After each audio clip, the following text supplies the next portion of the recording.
আৰু big breaking news আমি জনাই আছো এই মুহূৰ্তৰ ডাঙৰ খবৰটো হৈছে নিউজ 18 অসম নৰ্থ ইষ্টৰ হাতত পৰিছে হি এলিজাবেথ কলবৰ্ণ গগৈ পাকিস্তানলৈ প্ৰেৰণ কৰা বিস্ফোৰক তথ্য আমি জনাইছো পুনৰবাৰ আমাৰ হাতত আহি পৰিছে এলিজাবেথ কলবৰ্ণ গগৈ পাকিস্তানলৈ প্ৰেৰণ কৰা হি বিস্ফোৰক তথ্যখিনি 2014 চনত আলী তকিৰ শেখলৈ প্ৰেৰণ কৰিছিল আইবি ৰিপৰ্ট যেহেতু আইবি ৰিপৰ্টৰ কথা মুখ্যমন্ত্ৰীগৰাকী উল্লেখ কৰিছে 45 পৃষ্ঠাৰ এটা ৰিপৰ্ট প্ৰেৰণ কৰিছিলে এইজন আলী তকিৰ শেখলৈকে নিউজ 18 হাতত আহি পৰিছে পাকিস্তানলৈ প্ৰেৰণ কৰা হি অৰিজিনেল ডকুমেন্ট আৰু সংবাদ মেলত মুখ্যমন্ত্ৰীয়ে দিছিল বিস্ফোৰক মন্তব্য এলিজাবেথৰ এই যি 45 পৃষ্ঠাৰ আইবিৰ তথ্য বুলি উল্লেখ কৰি এটা তথ্য দিয়া বুলি সংবাদ মেলত কৈছিলে মুখ্যমন্ত্ৰী গৰাকীয়ে এলিজাবেথে 45 পৃষ্ঠাৰ আইবিৰ এটা তথ্য আলী তকিৰ শেখক দিছিল সংবাদ মেলত গুটেখিনি কথা কৈছিল মুখ্যমন্ত্ৰী গৰাকীয়ে যত এলিজাবেথ কলবৰ্ণ গগৈয়ে উল্লেখ কৰিছিলে লো ৰিস্ক লো ভিজিবিলিটিৰ কথা অৰ্থাৎ 14 নম্বৰ পৃষ্ঠাত এই ধৰণে উল্লেখ কৰিছিলে যে লো ৰিস্ক লো ভিজিবিলিটি এতিয়া চৰকাৰ সলনি হৈছে আৰু এতিয়া অৰ্থাৎ আন চৰকাৰ বা ষ্টেট লেভেলত কাম কৰিব লাগিব বা কেনেকৈ লো ৰিস্ক লো ভিজিবিলিটি এই কথাখিনি উল্লেখ কৰিছিল এই মুহূৰ্তত আমি সংযুক্ত হৈছো এডিটৰ ইনপুট নিলয় ভট্টাচাৰ্যৰ সৈতে নিলয় ডাঙৰ খবৰ আৰু আমাৰ হাতত আহি পৰিছে সেই অৰিজিনেল ডকুমেন্ট মই ইয়াত দুটা কথা উল্লেখ কৰিব বিচাৰিম এই যিটো ৰিপৰ্টৰ প্ৰতিলিপি কপি আমাৰ হাতত আছে আৰু সেই হাতত আৰু এয়া এলিজাবেথ কলবৰ্ণে তৈয়াৰ কৰি টকিঅলৈ পঠোৱা যি ৰিপৰ্ট সেই ৰিপৰ্টত পাকিস্তানলৈ গৈছিলে আৰু পাকিস্তানে এই ৰিপৰ্ট আলী তকিৰে নিজৰ বাবে ব্যৱহাৰ কৰিছিলে লগতে হয়তো পাকিস্তানী ইন্টেলিজেন্স হয়তো এই গোটেই তথ্যসমূহ শ্বেয়াৰ কৰিছিলে ইয়াত মই এটা কথা ক'ম যে আপডেট 2014 যি আপডেট কৰি পেলাই এই ৰিপৰ্ট হৈছিলে তাত লিখা আছে যে ইন্টেলিজেন্স ব্যুৰো বা IB declared a number of environmental organisation as threat to national security ৰাষ্ট্ৰীয় সুৰক্ষাৰ বাবে ভাবুকি আৰু বহু কেইটা এনেকুৱা এনভাইৰনমেণ্টেল অৰ্গেনাইজেশ্যন আছে আৰু তাৰ ভিতৰতে ইনক্লুডিং ক্লাইমেট ৱৰ্ক ফাউণ্ডেশ্যন মানে আলী তকিৰৰ যি ফাউণ্ডেশ্যন ক্লাইমেট ৱৰ্ক ফাউণ্ডেশ্যন লগতে গ্ৰীণ পিচ নেদাৰলেণ্ডছৰ গ্ৰীণ পিচ সেই ক্লাইমেট ৱৰ্ক ফাউণ্ডেশ্যনটো নেশ্যনেল ইকনমিৰ বাবে চিকিউৰিটি বা ৰাষ্ট্ৰীয় যি অৰ্থনীতি সেই অৰ্থনীতিৰ বাবে ভাবুকি কিহৰ বাবে কাৰণ এই অৰ্গেনাইজেশ্যনবোৰৰ যি ফাণ্ডিং বা টকা অহা বা অৰ্থ অহাৰ যি প্ৰণালী সেই প্ৰণালীৰ ওপৰত ভাৰত চৰকাৰৰ সন্দেহ আছে আৰু সঠিক ধৰণে টকা এনেকুৱা অৰ্গেনাইজেশ্যনলৈ অহা নহয় লগতে এই ৰিপৰ্টত আৰু এটা কথা উল্লেখ আছে যে low carbon growth plan was published by the Planning Commission one day prior to 2014 results and it looks unlikely that the new government will use this report ekebare spostoke ullekh korise je ei report khon notun sarkar mane BJP sarkare jikhon report Elizabeth Kolberge bonaisile toyar korise hei mote sei Elizabeth Kolberger honne asile aru logote Elizabeth Kolberge Ali Tokirok jonaisile je ei notun sarkar BJP sarkar khone ei nikwa dhorone kaam koribo pare ji কামে হয়তো আমি যি ধৰণে কাম কৰিব আহিছো বা বিচাৰিছো সেই ধৰণে হ'ব নোৱাৰিব পাৰে আৰু সেই গতিকে আপুনি যেনেকৈ কৈছিলে যে লো ভিজিবিলিটি লো ৰিস্ক সেইবাবে কেন্দ্ৰৰ পৰা গোটেই কাম কাজৰ যিটো ধৰণ বা পেটাৰ্ণ সেই পেটাৰ্ণটো চেঞ্জ কৰি ষ্টেটসমূহলৈ বা ৰাজ্যসমূহলৈ সেই স্থানান্তৰ কৰিব লাগিব কাৰণ কেন্দ্ৰত যিখন নতুন চৰকাৰ আহিছে সেই চৰকাৰে আলী তকিৰ বা এলিজাবেথ কলবৰ্ণ বা লিড পাকিস্তান আৰু লিড ইণ্ডিয়াই ভবা বিচৰা ধৰে কাম কৰিবলৈ সুযোগ সুবিধা নিদিবও পাৰে নিশ্চয়কৈ আৰু ইয়াত অৰ্থাৎ গোটেইখিনি কথা বতৰা তেওঁ যিটো আইবি কোড কৰি পেলে তেওঁ যিখিনি কথা কৈছে সেইটো খুবেই উদ্বিগ্নতাৰ আৰু সেই গৰাকী ব্যক্তিক এই তথ্যখিনি দিছে যি গৰাকী ব্যক্তি পাকিস্তানৰ গুৰু দায়িত্বত আছে কেতিয়াবা প্লেনিং কমিশ্যনত আছে কৰবাত ক্লাইমেট এক্টিভিষ্ট হিচাপে চিনাকি কিন্তু আটাইতকৈ ডাঙৰ খুব ইনফ্লুৱেঞ্চিয়েল এজন মানুহ আৰু যিয়ে ভাৰত বিৰোধী কিছু সদায় স্থিতি লৈ আহিছে মুখ্যমন্ত্ৰী এইখিনি কথা কৈছে আৰু লগতে এইজন আলী তকিৰ শেখ যিজন পাকিস্তানৰ আটাইতকৈ ডাঙৰ বিষয়টো পাকিস্তানৰ সামৰিক বাহিনীৰ অতি নিকটৰ ব্যক্তি অতি ঘনিষ্ঠ এগৰাকী ব্যক্তি এই মুহূৰ্তত আমি নিউজ এডিটৰ নৱজিত ভাগৱতীৰ সৈতে সংযুক্ত হৈছো নৱজিত ভাগৱতী ডাঙৰ খবৰ হেউটি আপডেট আৰু কি আছে আপোনাৰ হাতত হয় গীতাশ্ৰী 2014 চনত যেতিয়া চৰকাৰ সলনি হৈ নতুনকৈ প্ৰধানমন্ত্ৰী হৈছিল নৰেন্দ্ৰ মোদী আৰু গুজৰাটৰ তেতিয়া মুখ্যমন্ত্ৰী হৈছিল তাৰপিছত প্ৰধানমন্ত্ৰী হোৱাৰ পিছতে এই এলিজাবেথ কোলবাৰ্নৰ দৰে ব্যক্তিসকলে যিসকলে কাম কৰি আছিল ক্লাইমেট চেঞ্জৰ অচিলালৈ তেওঁলোকে এনেধৰণৰ ৰিপৰ্ট পঠিয়াইছিল পাকিস্তানলৈ অৰ্থাৎ পাকিস্তানলৈ তেওঁলোকে যি ৰিপৰ্ট পঠিয়াইছিল ইতিমধ্যে নিলয় ভট্টাচাৰ্যই কৈছে যে IB ৰিপৰ্ট কোট কৰি তেওঁলোকে পঠিয়াইছিল যে IB ৰিপৰ্টত এইটো কথা উল্লেখ কৰা হৈছে যে এনেকুৱা যি ক্লাইমেট চেঞ্জক লৈ কাম কৰি থকা অৰ্গেনাইজেশ্যনসমূহ আছে ৱৰ্কছ ফাউণ্ডেশ্যন বা আনসমূহ অৰ্গেনাইজেশ্যন তেওঁলোক নেশ্যনেল ছিকিউৰিটিৰ প্ৰতি অৰ্থাৎ ভাৰতৰ ৰাষ্ট্ৰীয় নিৰাপত্তাৰ প্ৰতি ভাবুকিস্বৰূপ হৈ পৰিব বুলি IBয়ে প্ৰতিবেদন দিছে আৰু সেই IB প্ৰতিবেদনৰ কোট কৰি তেওঁলোকে প্ৰতিবেদনখন পঠিয়াইছে যে নতুনকৈ যিখন চৰকাৰ তেতিয়া অৰ্থাৎ 2014 চনত গঠন হ'ল যে প্ৰধানমন্ত্ৰী নৰেন্দ্ৰ মোদী হ'ল অৰ্থাৎ মনমোহন সিঙৰ পৰা শাসন ক্ষমতা বিজেপিয়ে পালে অৰ্থাৎ প্ৰধানমন্ত্ৰী নৰেন্দ্ৰ মোদী হ'ল তাৰ পিছতে তেওঁলোকে আশংকা ব্যক্ত কৰি এখন প্ৰতিবেদন দাখিল কৰিছিল যে প্ৰধানমন্ত্ৰী নৰেন্দ্ৰ মোদীয়ে আমাৰ দৰে অৰ্থাৎ লিড ইণ্ডিয়াৰ দৰে অৰ্গেনাইজেশ্যনক ক্লাইমেট চেঞ্জক লৈ কাম কৰি থকা অৰ্গেনাইজেশ্যনসকলক সুকলমে কাম কৰিব নিদিব পাৰে কাৰণটো কি যে কাৰণটো হ'ল যে ৰিনিউৱেবল এনাৰ্জি ইনভেষ্টমেণ্ট অৰ্থাৎ নৱীকৰণযোগ্য যি শক্তিৰ যি বিনিয়োগ গুজৰাটত ইতিমধ্যে মুখ্যমন্ত্ৰী হিচাপে নৰেন্দ্ৰ মোদীয়ে যথেষ্ট কাম কৰি থৈ আহিছে তাত যি নৰ্মদা বচাও আন্দোলন আছিল তাত সেই নৰ্মদা বচাও আন্দোলনক তেওঁক ভ্ৰক্ষেপ কৰি বা ভ্ৰক্ষেপ নকৰি নৰ্মদা বচাও আন্দোলন তেওঁক একাষৰীয়া কৰি মুখ্যমন্ত্ৰী নৰেন্দ্ৰ মোদীয়ে গুজৰাটত তেতিয়া নৰ্মদা বান্ধ বহুৱাইছিল আৰু সেই নৰ্মদা বান্ধ বহুৱাৰ সেই বিষয়সমূহ ইতিমধ্যে তেতিয়াই বিশ্বজুৰি চৰ্চিত হৈ পৰিছিল আৰু ক্লাইমেট চেঞ্জক লৈ যিসমূহ অৰ্গেনাইজেশ্যনে তাত কাম কৰি আছিল সেইসমূহক কোনো ভ্ৰক্ষেপ কৰা নাছিল মুখ্যমন্ত্ৰী নৰেন্দ্ৰ মোদী তেতিয়া গুজৰাটৰ মুখ্যমন্ত্ৰী হিচাপে গতিকে যেতিয়া প্ৰধানমন্ত্ৰী হিচাপে নিৰ্বাচিত হ'ল ভাৰতৰ প্ৰধানমন্ত্ৰী হিচাপে বা প্ৰধানমন্ত্ৰীৰ আসনত বহিল তেতিয়া যে দেশৰ হৈ তেওঁ তেনে কাম নকৰিব তাৰ কোনো নিশ্চয়তা নাই গতিকে এই এলিজাবেথ কোলবাৰ্নৰ দৰে ব্যক্তিসকলে আশংকা প্ৰকাশ কৰিছিল যে ক্লাইমেট চেঞ্জক লৈ যিসকল আন্তঃৰাষ্ট্ৰীয় অৰ্গেনাইজেশ্যনে ভাৰতত কাম কৰি আছে তেওঁলোকৰ বৰ ভাল দিন নাহিব গতিকে প্ৰধানমন্ত্ৰী নৰেন্দ্ৰ মোদীৰ কাৰ্যকালত ভাল দিন নাহিব বুলি আশংকা কৰি তেওঁ এই প্ৰতিবেদন দাখিল কৰিছিল আৰু এই প্ৰতিবেদনত তেওঁ তথ্য হিচাপে উল্লেখ কৰিছিল IB অৰ্থাৎ ইণ্টেলিজেন্স ব্যুৰৰ ৰিপৰ্ট এটা আৰু ইণ্টেলিজেন্স ব্যুৰৰ ৰিপৰ্টত কি কৈছিল যে ইণ্টেলিজেন্স ব্যুৰৰ ৰিপৰ্টত কৈছিল যে Works Foundation including Climate Works Foundation Greenpeace বা তেনেধৰণৰ ফৰেইন এইড যিসকলে অৰ্থাৎ বিদেশৰ পৰা ধন লাভ কৰি যিসকলে ক্লাইমেট চেঞ্জক লৈ কাম কৰি আছে সেই তেনে সংগঠনসমূহ হ'ল ভাৰতৰ ৰাষ্ট্ৰীয় নিৰাপত্তাৰ প্ৰতি ভাবুকিস্বৰূপ IBয়ে তেতিয়া তেনে এখন প্ৰতিবেদন দিছিল সেয়া কংগ্ৰেছ চৰকাৰৰ দিনতে প্ৰতিবেদনখন দিছিল আৰু সেই প্ৰতিবেদনখন পাই স্বাভাৱিকতে প্ৰধানমন্ত্ৰী নৰেন্দ্ৰ মোদীয়ে তেনেসমূহ অৰ্গেনাইজেশ্যনৰ বিৰুদ্ধে কাৰ্য ব্যৱস্থা গ্ৰহণ কৰিব হয়তো এই টুটিকৰিণত যিসকল সংগঠন আছিল গ্ৰীণ পিছৰ দৰে সংগঠনে কাম কৰি আহিছিল টুটিকৰিণৰ অৰ্থাৎ মনমোহন সিঙে যি ABC চুক্তি কৰি টুটিকৰিণত যি নিউক্লিয়াৰ প্লান্ট অৰ্থাৎ বহুৱাইছিল অৰ্থাৎ তাত তাপ অৰ্থাৎ বিদ্যুৎ উৎপাদনৰ বাবে অৰ্থাৎ নিউক্লিয়াৰ বিদ্যুৎ উৎপাদনৰ বাবে যি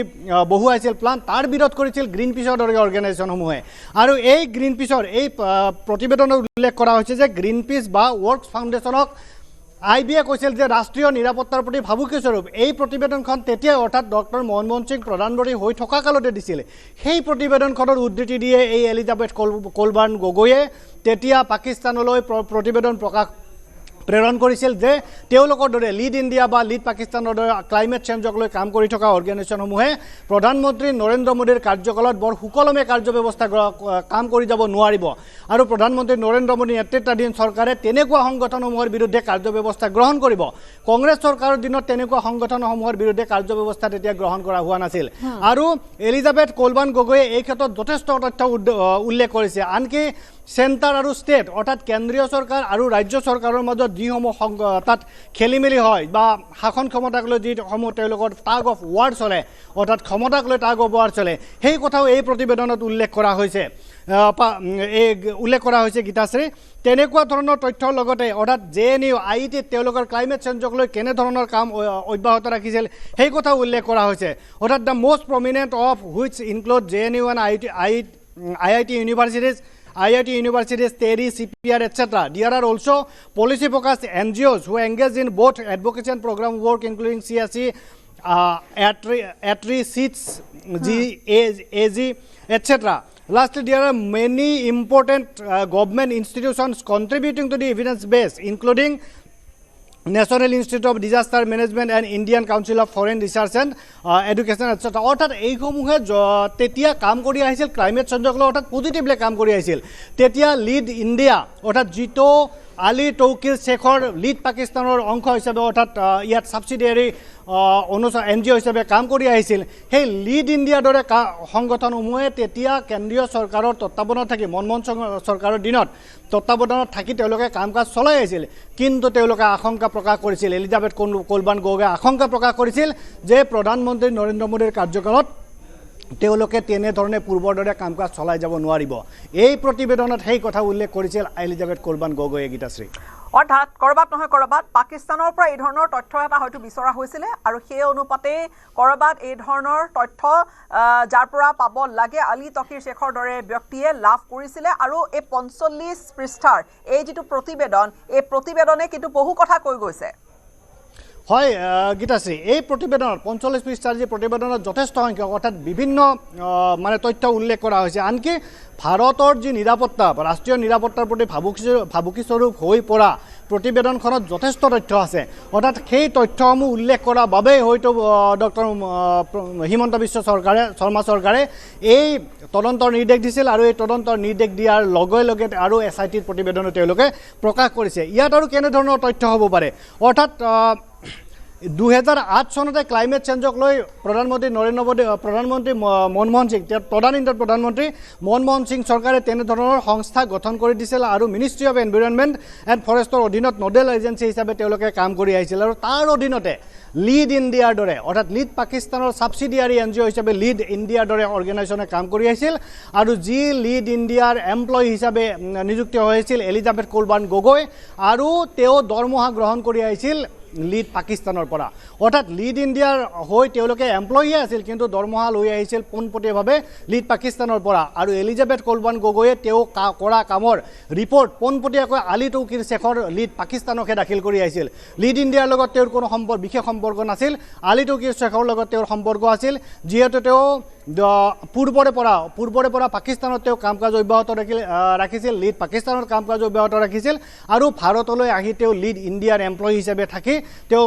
প্ৰতিবেদন পঠিয়াই আহিছিল লিড পাকিস্তানলৈ অৰ্থাৎ LEAD লিড পাকিস্তানৰ যি আলী তৌকিৰ শেখ এই আলী তৌকিৰ শেখলৈকে প্ৰতিবেদনসমূহ প্ৰকাশ কৰি আহিছিল যাৰ বাবে হিমন্ত বিশ্ব শৰ্মা চৰকাৰে SIT প্ৰতিবেদন দাখিল কৰা SIT প্ৰতিবেদন উল্লেখ কৰা হৈছে যে এলিজাবেথ কোলবাৰ্ণ গগৈয়ে এনেধৰণৰ দেশ বিৰোধী কাম কাজ অব্যাহত ৰাখিছিল আৰু শত্ৰু ৰাষ্ট্ৰ পাকিস্তানলৈ এনেধৰণৰ IB ৰিপৰ্ট কোড কৰি IB ৰিপৰ্ট সাধাৰণতে গোপনীয় অতি গোপনীয় ৰিপৰ্ট IB ৰিপৰ্ট হওক ৰিপৰ্ট হওক এই সমূহ ৰিপৰ্টত চৰাংশ ৰিপৰ্টসমূহ অতি গোপনীয় অকল গোপনীয় নহয় গোটেই কথা বতৰাখিনি লিখিছিল লগতে আৰু এটা বিষয় যদি আপুনি চাই এই প্ৰতিবেদনৰ পৃষ্ঠাত থকা কিছু কথা উল্লেখ কৰিছিলে যে আভ্যন্তৰীণ ধৰণে ভাৰতত কি চেলেঞ্জেছ কিবোৰ আছে সেই চেলেঞ্জেছবোৰ কি ধৰণে আচলতে তাত ঘোষণা কৰি দিয়ে তাত পলিচি মেকিঙৰ কথা কিছু উল্লেখ কৰিছে এই তৃতীয়টো পেৰাটোত যদি চাই কি চেলেঞ্জৰ কথা কৈছে যে উন্নতিৰ বাবে কি কি প্ৰয়োজন আৰু ইয়াত হেঙাৰ হৈ কি থিয় দিয়ে বিশেষকৈ গভৰ্নেন্সৰ গোটেই ব্যৱস্থাটোত আৰু ইমান ডাঙৰ কমপ্লেক্সিটি অফ দ্য কাণ্ট্ৰি বুলি উল্লেখ কৰি তাত কিছু কথা উল্লেখ কৰিছে most of the cases অধিকাংশ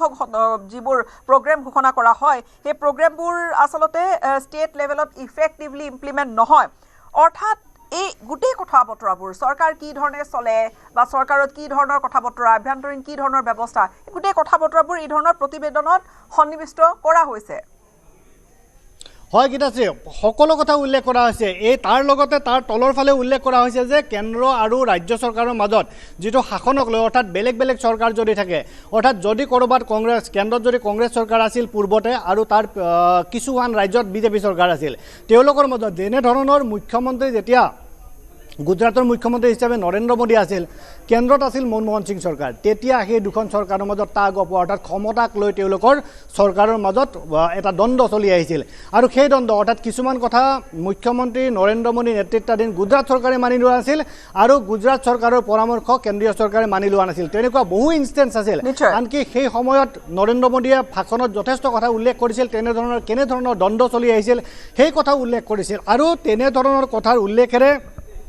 এলিজাবেথ কোলবাৰ্ণ গগৈয়ে এই প্ৰতিবেদনসমূহ প্ৰকাশ কৰিছিল আৰু সেই তথ্যৰ কথা ইয়াতো উল্লেখ কৰিছে অৰ্থাৎ কেনেধৰণৰ কাম হয় কেন্দ্ৰীয় চৰকাৰে যদি কিছুমান আঁচনি ঘোষণা কৰে এই আঁচনিৰ কথাও ইয়াত উল্লেখ কৰা হৈছে অৰ্থাৎ কেনেধৰণৰ আঁচনি তেওঁলোকে ইমপ্লিমেণ্ট কৰিব নোৱাৰে লাইভলিহুড গেৰাণ্টি প্ৰগ্ৰামৰ উদাহৰণ দিয়া হৈছে যেনে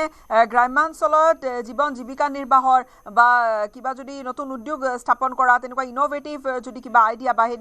তেনেকুৱা গেৰাণ্টি প্ৰগ্ৰাম যদি থাকে সেইবোৰ আচলতে কাৰ্যকৰী সঠিকভাৱে নহয় এই ধৰণৰ তথ্যবাতিখিনি ইয়াত উল্লেখ কৰা হৈছে হয় ইয়াত উল্লেখ কৰিছে but also political tensions between the centre and state exist and some lines there is a mismatch in priorities and needs অর্থাৎ কেন্দ্র আৰু চৰকাৰত যদি বেলেগ বেলেগ চৰকাৰ থাকে তেতিয়াহ'লে সেই চৰকাৰসমূহৰ প্ৰায়োৰিটি অৰ্থাৎ অগ্ৰাধিকাৰ আৰু নিডস আৰু প্ৰয়োজন বেলেগ বেলেগ হয় অৰ্থাৎ যাৰ বাবে ৰুৰেল লাইভলিহুড মিছনৰ দৰে প্ৰগ্ৰাম তেতিয়া প্ৰায় ফেইল হৈছিল অৰ্থাৎ এয়া সত্য কথা যে ভাৰতত তেতিয়া তেনেকুৱা প্ৰগ্ৰাম ফেইল হৈছিল অৰ্থাৎ ফেইল বুলিয়ে ক'ব লাগিব আৰু সেই কথাও ইয়াত উল্লেখ কৰা হৈছে অৰ্থাৎ এলিজাবেথ কোলবাৰ্ণ গগৈয়ে কেনেধৰণৰ অভ্যন্তৰলৈ গৈ এই কথাসমূহ উল্লেখ কৰিছে আমি হয়তো ভাবিছিলোঁ যে ভাৰতৰ এটা ৰাজনৈতিক এটা পলিটিকেল পৰিয়ালৰ এগৰাকী সদস্যই এই ধৰণে এখন বড়ি ৰাষ্ট্ৰক গোটেই তথ্যপাতিখিনি দিয়াৰ বিষয়টোৱে স্বাভাৱিকতে প্ৰতিক্ৰিয়া সৃষ্টি কৰিবই এই গীত আছে অৰ্থাৎ প্ৰতিবেদনখন হাতত লৈ এটা কথা ক'ব পাৰি যে এই যিখন প্ৰতিবেদন এলিজাবেথ কোলবাৰ্ণ গগৈয়ে অৰ্থাৎ তেওঁৰ নেতৃত্বাধীন এটা টীমে এইটো যুগুতাইছিল অৰ্থাৎ আমি ধাৰণা কৰাৰ দৰে বিদেশৰ পৰা এগৰাকী যুৱতী আহি আমাৰ ইয়াতে বিয়া হৈছে আৰু তেওঁ থাকি সাধাৰণ জীৱন যাপন কৰিছে আৰু আমাৰ এজন সাংসদৰ পত্নী হৈ আছে সেই কথা নহয় অৰ্থাৎ প্ৰতিবেদনখনে এই কথা উল্লেখ কৰে অৰ্থাৎ প্ৰতীয়মান কৰে যে প্ৰতীয়মান কি কৰে যে ইমান অভ্যন্তৰলৈ যিসমূহ কথা আমাৰ ভাৰতীয় দেশত বহু নাগৰিকে কথা বিবেচনা নকৰে সেই কথাসমূহ তেওঁলোকে ইমান অভ্যন্তৰলৈ গৈ তেওঁলোকে বিশ্লেষণ কৰিছে আৰু বিশ্লেষণাত্মক তেওঁলোকে প্ৰতিবেদন ৪৫ পৃষ্ঠাজোৰা প্ৰতিবেদন তেওঁলোকে প্ৰেৰণ কৰিছে অৰ্থাৎ ভাৰতলৈ অহাৰ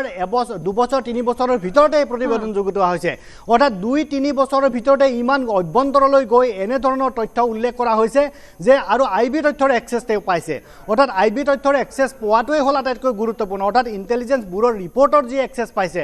যিটোৰ বাবে হয়তো আমাৰ সন্দেহ হ'ব পাৰে যে তেনেকুৱা ধৰণৰ তেওঁলোকে প্লান কৰি আহিছিল নেকি তেওঁক ইয়াত কোনোবাই প্লান কৰিছিল নেকি যে গৌৰৱ গগৈৰ পত্নী হিচাপে তেওঁ বিয়া হৈ আহিছিল নেকি এনেধৰণৰ তথ্যসমূহ কিন্তু চৰকাৰৰ এই এছআইটি প্ৰতিবেদনৰ পিছত সন্দেহসমূহ কিন্তু গাঢ় হৈ গৈছে আৰু একেবাৰে সাধাৰণভাৱে এই প্ৰতিবেদনখনৰ যদি ভাষাখিনিও চোৱা যায় এনেকুৱা নালাগে আচলতে এই প্ৰতিবেদনখন যোনে যি ধৰণে আচলতে বিচাৰিছে সেই ধৰণে প্ৰতিবেদনত গোটেই খোলাখুলিকৈ গোটেই কথাখিনি এখন বড়ি ৰাষ্ট্ৰৰ হাতত তুলি দিয়াৰ দৰে হৈছে প্ৰতিবেদনৰ যিটো ভাষালৈ যদি চাই ভিতৰত কি চলে ভিতৰত এই ধৰণৰ খামখেয়ালি চলে সাধাৰণভাৱেও যদি পঢ়ি চোৱা যায় ভিতৰৰ খামখেয়ালিখিনি কাক কোৱা হৈছে আলী তকিৰ শেখক আলী তকিৰ শেখ কোনজন ব্যক্তি সেইজন ব্যক্তি যে ভাৰত বিৰোধী ষ্টান্স লয় সেইখিনি কথা আনকি লিড ইণ্ডিয়াৰ মুৰব্বীগৰাকীয়ে কৈছে আলী তকিৰ শেখৰ পাকিস্তান চৰকাৰৰ সৈতে ঘনিষ্ঠটো বাদেই দিয়ক পাকিস্তান মিলিটাৰীৰ সৈতে কিমান ডাঙৰ ঘনিষ্ঠতা আছে সেয়া জনাজাত হয় গীতাশ্ৰী অৰ্থাৎ প্ৰধানমন্ত্ৰী নৰেন্দ্ৰ মোদী অৰ্থাৎ নৰেন্দ্ৰ মোদী প্ৰধানমন্ত্ৰী হোৱাৰ পিছতে কেনেধৰণৰ সলনি হ'ব পাৰে সেই কথাও ইয়াত উল্লেখ কৰা হৈছে অৰ্থাৎ The new government has put streamlining the bureaucracy as their top priority. অর্থাৎ নরেন্দ্র মোদী সরকারে তেওঁলোকে টপ প্ৰায়ৰিটি হিচাপে ব্যুৰক্ৰেচি অৰ্থাৎ আমোলাসকলক ষ্ট্ৰীমলাইনিং কৰিছিল অৰ্থাৎ যিসমূহ লোকে মোদী চৰকাৰৰ নীতিমতে কাম নকৰে তেওঁলোকক কিছু আঁতৰাই বেলেগ দায়িত্ব দিয়া হৈছিল আৰু তেওঁলোকৰ মতে কাম কৰা লোকসকলক নিজৰ প্ৰায়ৰিটি অৰ্থাৎ তেওঁলোকৰ গুৰুত্বপূৰ্ণ পদ দিয়া হৈছিল উইথ মিনিষ্ট্ৰীজ বিং অৰ্ডাৰ্ড টু ৰান মোৰ এফিচিয়েণ্টলি and for more power and authority to go to the state অর্থাৎ কেন্দ্র অর্থাৎ স্টেট মানে ইয়াত দেশ বুঝোৱা হৈছে যেহেতু এজ কেপিটেল কৰি দিয়া হৈছে অৰ্থাৎ স্টেট অৰ্থাৎ কেন্দ্ৰীভূত শাসন ব্যৱস্থা এটা প্ৰতিভি হিচাপে তেওঁ প্ৰতীয়মান কৰিছিল অৰ্থাৎ এই প্ৰতিবেদনখন দিছিল whether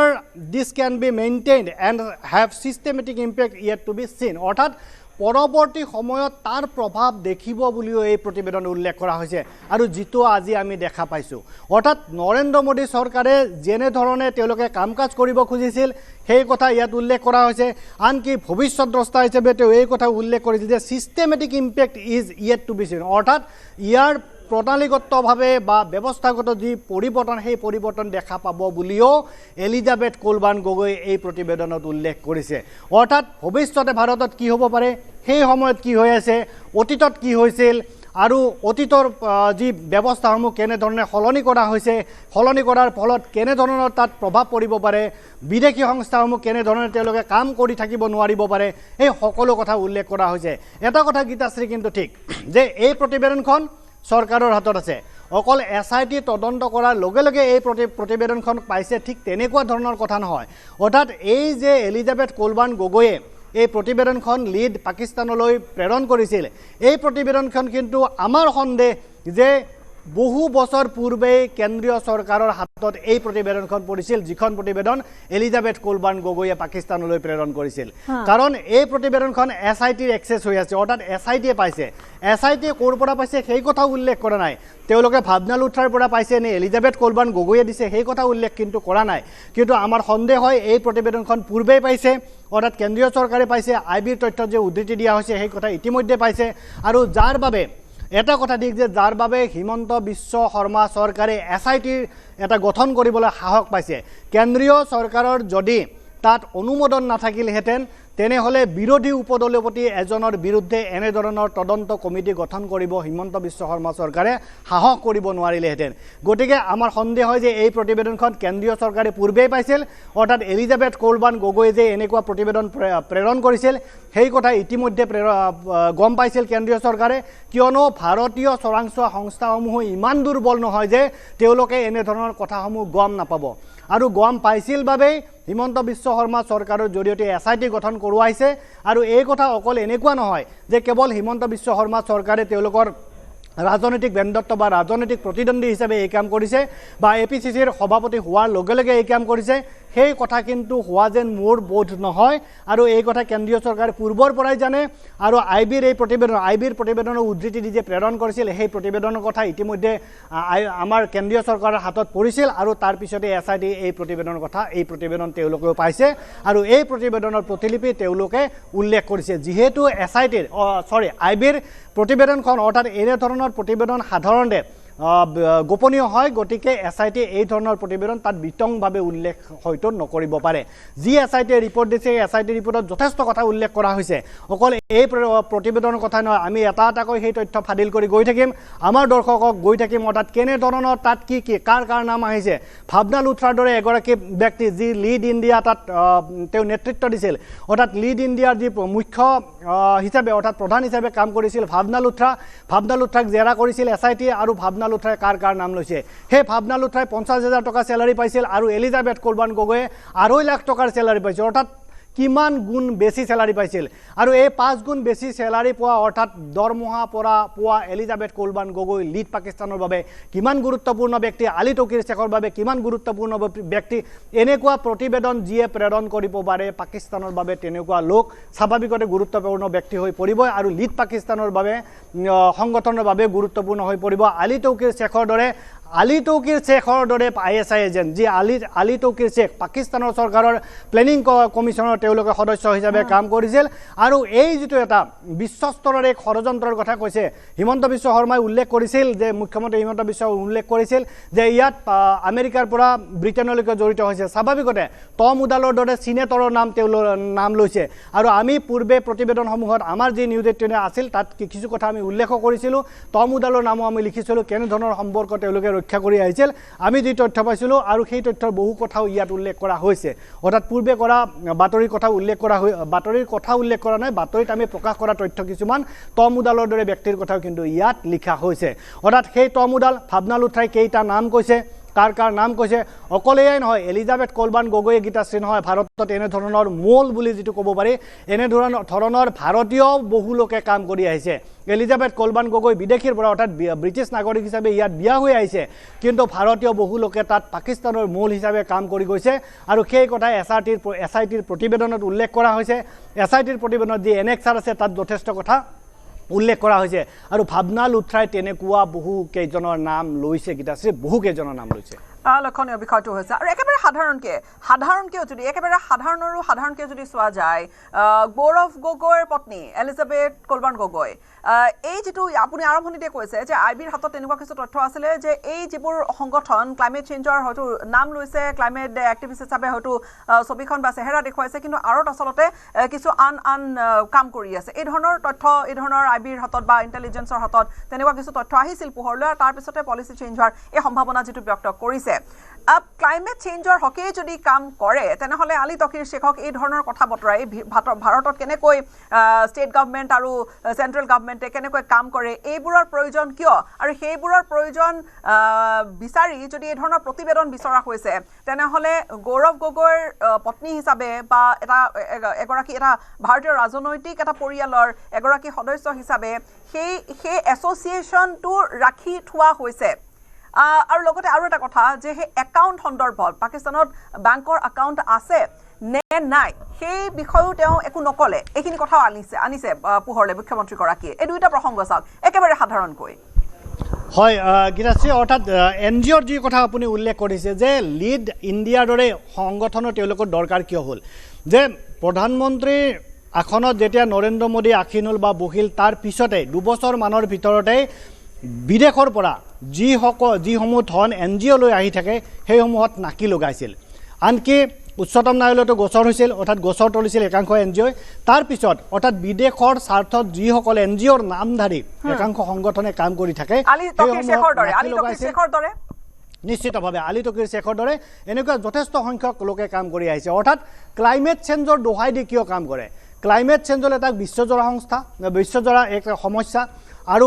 পৰিৱেশক লৈ বিশ্ব উদ্বিগ্ন হৈ থাকে এনেকুৱা ধৰণৰ পৰিৱেশক লৈ কাম কৰা এন জি অ'সমূহে ইয়াত সহজতে তেওঁলোকে আহিব পাৰে ভাৰতত তেওঁলোকে প্ৰৱেশ লাভ কৰিব পাৰে বিদেশৰ পৰা ধন সহজে আহিব পাৰে ক্লাইমেট চেঞ্জৰ বাবে বেলেগ বেলেগ ক্ষেত্ৰত ধন আহিলে তেওঁলোকে ক'ত কাম কৰিছে কেনেধৰণে কাম কৰিছে সকলো তথ্য দাখিল কৰিব লাগে অৰ্থাৎ নৰেন্দ্ৰ মোদী চৰকাৰৰ গঠন হোৱাৰ পূৰ্বে তেনেকুৱা ধৰণৰ এন জি অ'ৰ ওপৰত নাকি লগোৱাৰ ব্যৱস্থা কৰা হোৱা নাছিল আৰু তেতিয়া এন জি অ'ৰ নাম লৈ যথেষ্ট সংখ্যক লোকে